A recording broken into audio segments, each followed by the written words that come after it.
সাজিদের সাথে আমার এখন থেকে এই মুহূর্ত থেকে আর কোনো রকম কোনো সম্পর্ক নেই। তোমরা আমাদের জানিয়ে দেখেছো, আমাদের ভালোবাসা দেখেছো, বাট ক্যামেরার বাইরে কিছু জিনিস থাকে সেগুলো দেখানো যায়। ও ভাই মারো মুঝে মারো। ফাইনালি আজ থেকে আমিও থাকছি সন্ন্যাসী। এটা কি মানা যায়? হ্যাঁ মানে কি গায়ে হাত দিচ্ছ কেন তুমি? গায়ে হাত দিচ্ছ কেন? মেয়ে গায়ে হাত দিলা কেন? কোন সাহসে তুমি? কেন হাত দেবো না? তুমি গায়ে হাত দিলা কোন সাহসে? ও কেন আমাকে নিয়ে তুমি গায়ে হাত দিলা কোন সাহসে? কি বলো, এখন রোস্ট করলে বাড়ি চলে আসছে? দাঁড়াও, গেটটা বন্ধ করে আসি।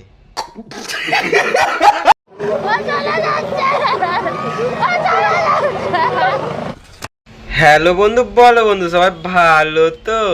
তো মার্কেটে এখন কি চলছে? হ্যাঁ, মার্কেটে এখন দেবদাকে নিয়ে চলছে। কেউ কেউ এত কান্নাকাটি করছে যে মনে হচ্ছে দেবদার আমাদের মধ্যে নেই। দেবদাকে না দেখতে পেয়ে এরা এরকমই করছে কেন? বলো না একটু নেমে আসতে, বলো না চলে যাচ্ছে। হ্যাঁ, ও যাচ্ছে ভোটের প্রচার করতে অনামুখ।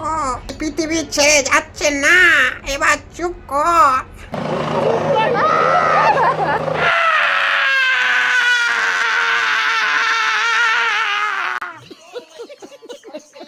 ওদের কাজ করলাম একদম মানে এতদিন ধরে। আজকে কত তারিখ? 23 তারিখ। তাও আমাকে ওর সাথে পাঠাতে চাই। ও সো স্যাড, খুব অন্যায় হয়েছে, এর বিচার চাই। আমরা কিছু চাই না, এর বিচার চাই, পাল্টানো দরকার। জয় বঙ্গবন্ধু। জয় বঙ্গবন্ধু।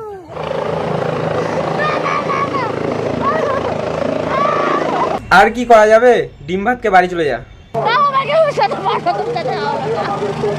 ও চলে যাচ্ছে, ও চলে যাচ্ছে, ও চলে যাচ্ছে।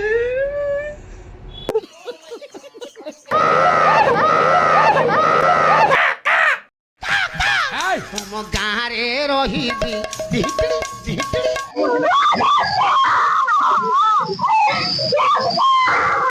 দেবদা, ঠিক এইভাবে আমি কেঁদেছিলাম যখন আমার বাড়ির লোক আমাকে প্রথম স্কুলে ভর্তি করে দিয়ে আসে।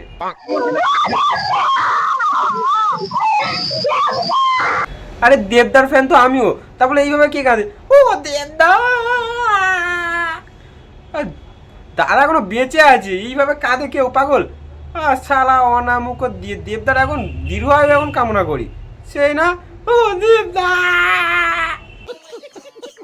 পুরো দেশের চোখ আমাদের বাংলার ভোটের দিকে। তারা কি দেখবে? একটা স্বপ্ন ছোটবেলা থেকে। চলে ভাসিয়ে দিলাম মনে ঠিকানা। এইসব টপিক আলাদা দিকে ছাড়ো। আরেকটা কি জানো, রাশিয়ান বৌদির ব্রেকআপ হয়ে গেছে। আমাদের কাছে এটা আনএক্সপেক্টেড যে দেবজিতের সাথে আমার রিলেশনটা কোনোদিন ভাঙতেই পারে না বা ভাঙবেই না। বাট সময় এমন একটা জিনিস, আর মানুষের পরিবর্তন এমন একটা জিনিস। পরিবর্তন তো দরকার, চাই দিদির সরকার। জয় শ্রীরাম, জয় বঙ্গবন্ধু। এবার তোমাদেরকে একটাই কথা বলবো, তোমরা আমাকে একটু সাপোর্ট করো। সাপোর্ট মানে একদম ফুল সাপোর্ট, তোমার উপর পুরো ফুল সাপোর্ট আমরা করি, ফুল সাপোর্ট করব আমরা। যাই হোক, রাশিয়ান বৌদির তো 9 বছরের রিলেশন ব্রেকআপ হয়ে যাচ্ছে। তো তুমি ভাবছো তোমার বাবু লয়াল? তোমার ব্রেকআপ হয়েছে তো কি হয়েছে? রাশিয়ান ভাবে যদি খোলামেলায় না থাকে, ছেলেদের কি আর ঘুম হয়? বৌদি, ওটা খোলামেলা না, ওটাকে খুলে দেখানোই বলে। আমার মাঝে মধ্যে মনে হয় বৌদিকে ভোটে দাঁড় করানো হচ্ছে না কেন? বাই যাবে, বৌদিকে যদি ভোটে দাঁড় করানো হয়, বৌদির চিহ্নটা কি হবে? কমেন্টে জানিও। ওহ, আমি যে টপার টপ করে শুধু ঘামছি আর ঘামছি। ওকে দিয়ে চাটিয়ে। আমি বলছিলাম যে তুমি তো ঘামছো, আর ওইদিকে সায়ন্তিকা দিদি ভোটের প্রচার করতে করতে কালো হয়ে যাচ্ছে।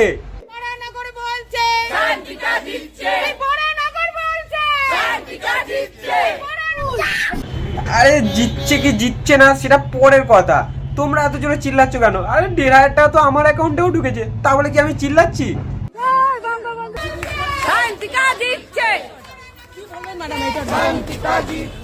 আরে মানে পিছনে লোক খুঁজছিলাম, এত বড় একটা হিরোইন, পিছনে 5-6 জন, এর থেকে তো ডিজে অরুণের ফ্যান ফলো অনেক বেশি। যে সরকারের হয়ে প্রচার করবে ডিজে অরুণ, ওয়েস্ট বেঙ্গলে সেই সরকার গঠন হবে। যাই হোক, ব্যাক টু রাশিয়ান বৌদি। পয়লা বৈশাখে কি চাই, জামা নাকি রাশিয়ান ভাবি? কেন পয়লা বৈশাখে কি জামাইয়ের বদলে কি তোমার পরবো নাকি? ভাই রে ভাই, ব্রেকআপ হয়ে গেছে বলে এবার থেকে ঢেকে ভিডিও না না না না না না, কন্টেন্ট ঢাকা যাবে না বৌদি, যা হবে ওপেন ফরওয়ার্ড। হট প্যান্ট পরা যাবে না, শর্ট ড্রেস পরা যাবে না, এটা পরা যাবে না, বোল ড্রেস পরা যাবে না, এই কন্টেন্ট পরা যাবে না, কোথায় লেখা আছে? কোথাও লেখা নেই, কোথাও লেখা নেই বৌদি, তুমি কিচ্ছু পড়ো না, তাতেও আমাদের কোনো সমস্যা নেই। সো আমি কন্টেন্ট করি, সেই কন্টেন্টের দ্বারা আমি আজকে এখানে এসেছি, মানুষ আমাকে দেখে, এটাই। ইয়েস বৌদি, yes, you are a content creator. এরপর থেকে না তোমরা কোনোদিন ওকে আর আমাকে একসঙ্গে দেখতে পাবে, না এক ফ্রেমে দেখতে পাবে, না আমরা দুজনের সাথে কোনো রকম কোনো কন্ট্যাক্ট আজকের পর থেকে আর রাখবো। তো ব্যাপারটা তোমাদের কাছে অসুবিধা হতে পারে, দাঁড়াও আমি ক্লিয়ার করে দিচ্ছি। তো কিছুদিন আগে সাজিদ বিয়ে করে, 3 নম্বর বউকে ছেড়ে 4 নম্বর বিয়ে করে। আচ্ছা, বিয়ের পর ঝামেলার নামে অনেক নাটকও হয়। আপনারা কি চান বলুন তো, আমরা দুজনে সুইসাইড করি? বুঝে উঠতে পারছি না কি করব, কি করলে ওর ঠিক হবে। আর ঠিক হবে না, ওকে তো একমাত্র ওজাতেই ঠিক করতে পারবে। যখন মানুষ এই বিয়েটাকে প্র্যাঙ্ক হিসাবে ধরছিল, তো তখন সোশ্যাল মিডিয়াতে রিচ বাড়ানোর জন্য 4 নম্বর বিয়েটা ছেড়ে 5 নম্বর বিয়েটাও করে ফেলে।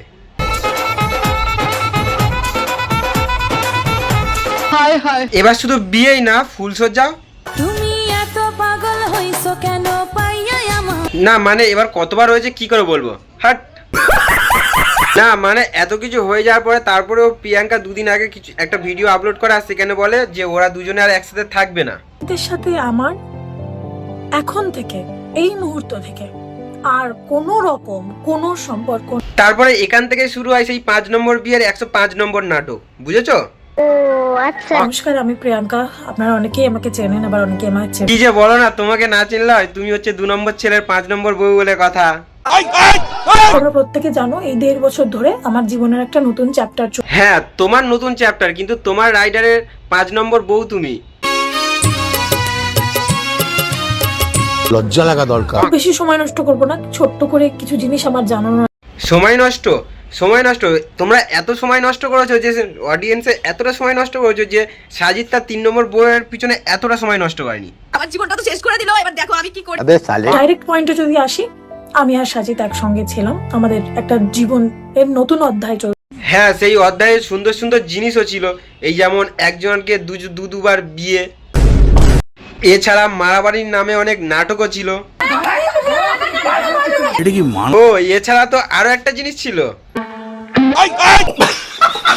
আমাদের মধ্যে যা ছিল সব কিছু আজকে এই মুহূর্ত থেকে সম্পূর্ণটা শেষ। কি ভাবলে এইরকম রিয়াকশন দেবো? হাট বেগুনের বাচ্চা। তা বলে এদের নাটক দেখতে দেখতে লোকসভা থেকে বিধানসভা চলে এলো, তাও এদের নাটক শেষ হলো না। প্রতিবার কিছু না কিছু হবে, আর প্রতিবার এসে বলবে আমাদের মধ্যে যা ছিল সব কিছু আজকে এই মুহূর্ত থেকে সম্পূর্ণটা শেষ। আর তার 2 দিন পরে